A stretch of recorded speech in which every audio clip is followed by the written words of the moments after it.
வணக்கம் ஜி.கே. அஸ்ட்ரோவின் இன்று காலை 6 மணி நேரப்படி இன்றைய பஞ்சாங்கம். இன்றைய தேதி மார்ச் 18, 2024.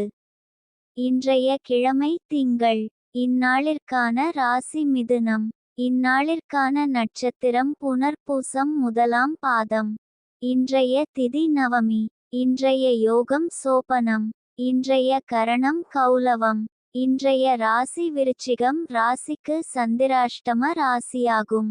மிதுனம் ராசியின் இன்றைய திதி சூன்ய ராசிகள் சிம்மம், விருச்சிகம். புனர்பூசம் நட்சத்திரங்களில் செய்யும் சுப காரியங்கள்: பூ முடித்தல், சீமந்தம், பெயர் சூட்டல், முடிவாங்க, காதுகுத்த, உபநயனம், வித்தியாரம்பம், அதிகாரம் பெற, வாஸ்துசாந்தி. வாஸ்துசாந்தி, கிரகப்பிரவேசம், யாத்திரை, வியாபாரம், புதுவஸ்திரம் வாங்க, விவாகம், கும்பாபிஷேகம், விமான, கப்பல் பிரயாணம்.